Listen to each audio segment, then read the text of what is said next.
Excelentíssimo senhor senador, presidente dessa casa, Rodrigo Pacheco, mineiro como eu, que saí das Minas Gerais, lá de Grão-Mogol, fui estudar em Montes Claros e hoje chego aqui no plenário dessa casa. Para mim é uma honra sem tamanho e pela primeira vez um presidente da Associação Brasileira de Psiquiatria está presente nessa casa e é ouvido. Obrigado por nos ouvir.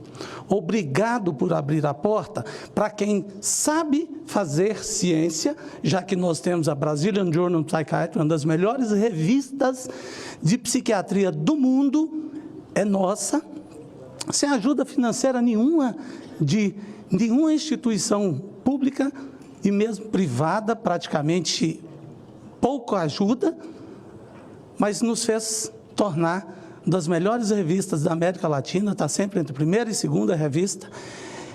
E hoje eu estou aqui para falar para o senhor o que é que nós pensamos. O senhor sabe por quê, senador? Nós nunca fomos ouvidos.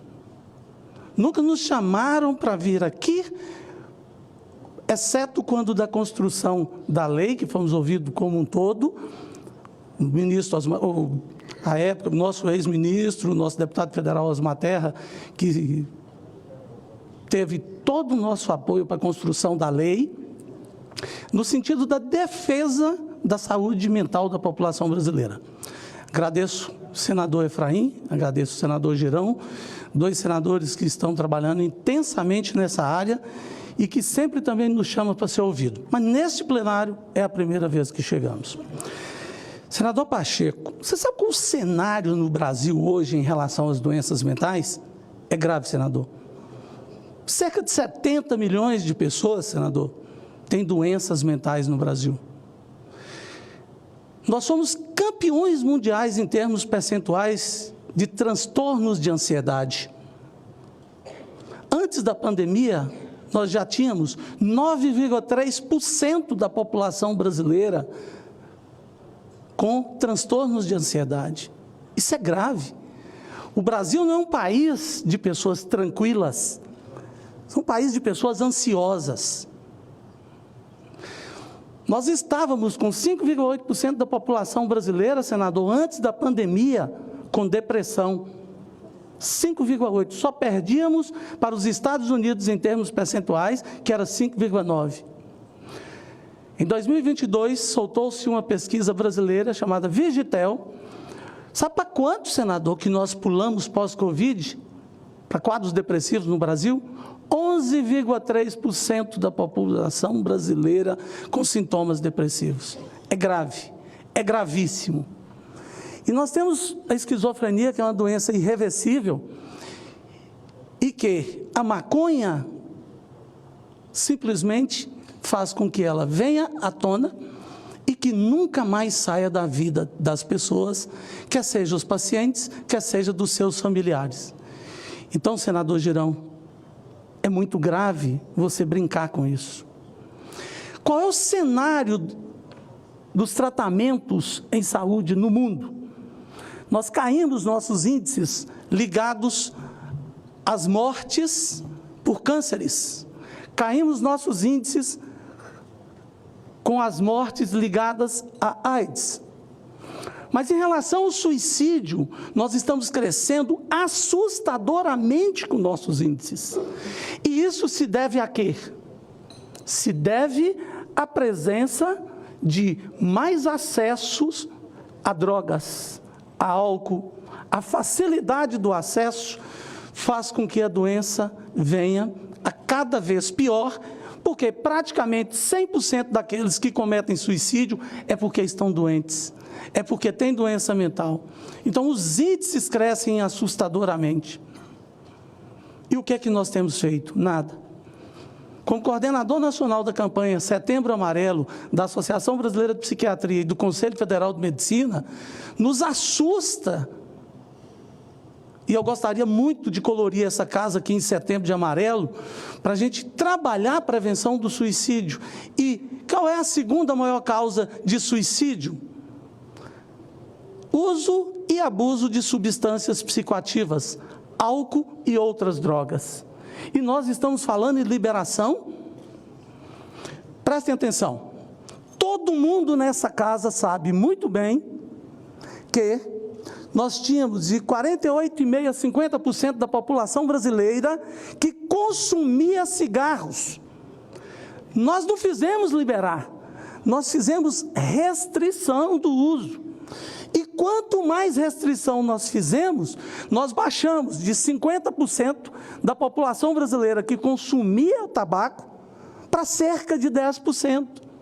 Então nós temos o melhor case no mundo, com os melhores resultados. Como que nós vamos liberar? Como que nós vamos facilitar o acesso? Isso é desconhecimento da matéria científica sobre o uso e consumo de álcool e outras drogas, muito especificamente da maconha. Sabe qual é a quantidade prevista que é segura para o consumo da maconha? Zero. Não há quantidade prevista de segurança do uso.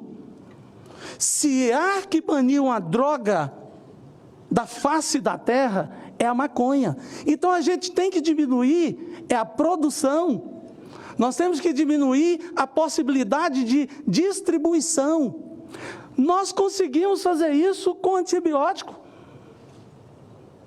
Nós podemos conseguir fazer isso com todas as drogas. O Brasil, por exemplo, não produz uma folha de coca. Mas tem todos os insumos que transformam a folha na pasta base. Por que nós não regulamentamos as substâncias que são usadas para fazer a transformação da folha na pasta base? Conseguimos fazer com antibiótico. Por que nós não conseguimos? Aí os países que produzem a folha jamais produziriam a coca, a pasta base. Não há benefícios, nunca houve. Não há benefício nenhum de nenhuma substância fumada. Não há benefício para a saúde. Por que essa é a única substância, a única planta? Está cheio de planta medicinal aí, mas essa é a única que tem essa luta, esse desespero para a liberalização do porte. Espera aí, está liberar o porte, senador Pacheco? Como assim? Mas comprou onde, senador Pacheco? Onde é que vai comprar? No tráfico. O tráfico, só existe os grandes traficantes, porque existem os pequenos distribuidores. Ah, eu estou portando a maconha aqui. Ah, são tantas gramas. Correto. Tem segurança para a saúde? Zero de segurança do uso para a saúde. Eu estou portando aqui, senador, e eu comprei onde? Eu estou carregando de onde para onde? Os próprios grandes traficantes treinam os seus filhos dizendo, jamais consumam isso. Isso é para vender para os outros, jamais para consumir. Eles não usam, porque eles sabem do mal que faz. Eu estive no Congresso Americano de Psiquiatria agora, no mês passado, no mês de maio. Eu fiquei abismado no que transformou o São Francisco. Estou abismado com o que se transformaram as ruas de Los Angeles. E, olha, a Califórnia é considerado o 8º, entre aspas, país do mundo, em termos financeiros. E eles não estão conseguindo lidar com isso. Nós é que vamos conseguir? Tem ideia o que é marcar uma consulta no SUS, no Brasil? Que é paga por R$ 7,50, na psiquiatria R$ 10 uma consulta do SUS. Tem ideia do que é conseguir para quem adoece, para quem faz um quadro psiquiátrico, para quem está com ideias de suicídio, para quem tem um quadro de depressão, de ansiedade, de pânico? Vocês não têm ideias. Não é brincadeira.